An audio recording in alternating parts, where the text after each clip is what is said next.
My name is Timothy Evilsizer, and I am an education specialist for the San Marcos Unified School District Adult Transition Program. And this is my classroom. Welcome. Basically, my instructional levels for my students, they range from pre-kindergarten to third grade level, and that's reading, writing, and mathematics based on Woodcock-Johnson test or whatever testing we do with our students to analyze what level they're at. This is a special education classroom, so there's many modifications which I'll point out throughout the video, different places and areas my students do work. I do have 4 instructional assistants throughout the day that come in and will individually work with students, or we might split up groups just depending on each student's individual needs and necessities based off of their IEPs and academically what they need as well. We work with Workability, which is Karen Thompson. She's the Workability Director at San Marcos High School, and she helps provide our students with job opportunities, vocational skills. We have a school nurse, Terry Christoph, comes in to do a lot of health testing for our students for their IEPs, or if they ever get sick or anything, she's the one we would turn to for that. So let me start. Basically, when my students come in for the day, we have a set schedule for them to follow. We put it up on the board. There's 2 groups. One is a higher functioning group, the other one not as high functioning, but we try to give them as many opportunities as possible. So for today, for example, we did go to San Marcos High School to work in the student store. That's one of their vocational activities. Some of them work at Smart and Final, some go to Marshall's, others work at Tony Roma's and Cocina del Charro in a restaurant setting. And we also, for the other group, we have the San Marcos Elementary School where they go and help out pass the lunches. They go to Rex Industries, which is specifically a workplace for individuals with disabilities. And they also go to the San Marcos High School student store as well to help in the store. Each schedule is set throughout the day. At the end of the day, we do domestic chores, basically working with washing dishes or just doing laundry, something to close out the day, and do something domestically to train them for independent living. And they also have free time throughout the day, which is their time to actually just figure something out, which I'm going to show you over here is our technology area. These are the computers that we use.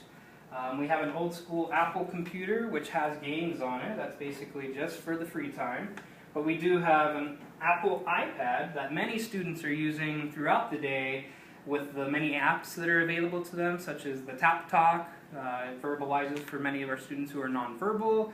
There's a lot of visual type of apps for students that need motor skill movement, and we're providing them with developing their fine motor skills and their gross motor skills.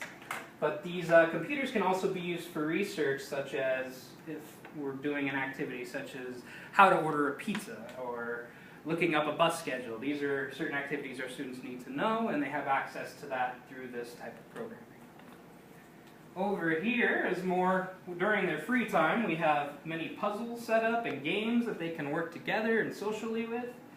There's some books for individual reading time.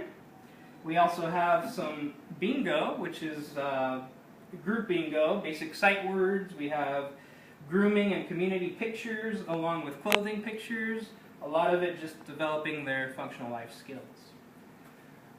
Throughout my classroom, we have the different types of domains. There's 5 domains for our type of students. And they're posted. These are the standards we basically follow and the activities we do throughout the room. We have them posted. Eventually there will be pictures with them showing what the students do out in the public. I'd like to point out this area here. We have our mats down on the floor purposely. These are basically where students come to relax or need a break. We have many students with different types of behaviors, and if they're overworked, it just is too tedious for them. So we do have a nice relaxing area that many use throughout the day, maybe a 5-minute break, 10-minute break, whatever they need to some degree. We follow that and try not to overwork these students that need time to recover from activities and transfer activities. And we do use a timer for certain students as well to ensure we're keeping time management. And we do have the balls here, a lot of tactile type of balls for passing and playing, or just for the feel and touch, just to give some of our students that sensation they need to move on. This computer over here is actually our single switch system computer. There's single switch games on it that the students can use for, once again, the gross motor skill development. This lights up as well and is a nice visual for some of our students, especially the ones in wheelchairs who have very little movement. Just singly being able to touch something and activating it is something they work on, a big IEP goal for many of them. Up here we have our little cubbies for each student. They all have a cubby, and they do keep their bus passes in there. They all ride public transportation every day. That's part of our program, training them to go places in the real world, and this is where they can get their bus pass and put it back at the end of the day. A nice little activity for them there. We have each individual student's binder down here, which holds workability information like their time cards. We also have health logs in there, and they also complete their daily schedule in this, and we monitor, them following what their schedule is, and they can have a place to go to if they need to access it. Up here we have our supplies, many games, office supplies, sorting activities, more puzzles and tactile things for our students to work on throughout the day in that area. Let me show you, for safety reasons, we do have our filing cabinet system for our confidential documents such as our IEPs.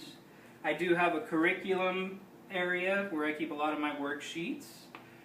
Each staff member also has their own locker type of deal to lock away their belongings. Office supplies, the medications. We have students that actually take medications, or we have health logs as well that we have to keep track of that stay in there, as well as a student with a hearing aid. He has the batteries and all the equipment to check the hearing aid is locked away in that as well. And now let's move on into our common areas. We do have two restrooms, one located here, the other located here for student restrooming needs as needed throughout the day. There is a shower in one if we ever need to shower off a student for any reason in that aspect. Over here is our shredding area. Students have shredding from the school district, provided confidential documents that needed to be shredded, and it's a nice vocational activity for them to work on, especially our lower functioning students. We have a chute. This chute here actually clips onto that and protects them from getting their fingers stuck in there. So any student that needs that, we can actually accommodate them with that. Over here is our nice little kitchen table area, which is where we do cooking activities or just have social activities for the students to come in, play games. When they have their free time, it's a nice little area for them to get together. Or for the shredding purposes, they can also, we have staples in a lot of our shredded documents that the students can actually pull out with these, and they work together doing that and love talking while they do it. So, two things at once. We also have our washer and dryer here, domestic area throughout the day, one of their chores. And in the kitchen, this is where we do our cooking activities. We have a nice little stove area here, all the pots and pans you can imagine that you need for cooking. We have measuring cups, everything for our cooking activities. And our students do come in, work together, and do a weekly cooking activity. That's our Thursday activity in the mornings, and they love it. And we also go to Albertsons and shop for the groceries on certain days as well, which gives them a little shopping experience. I thank you so much for watching our video. I appreciate you coming in and letting me show you my classroom, and have a great day.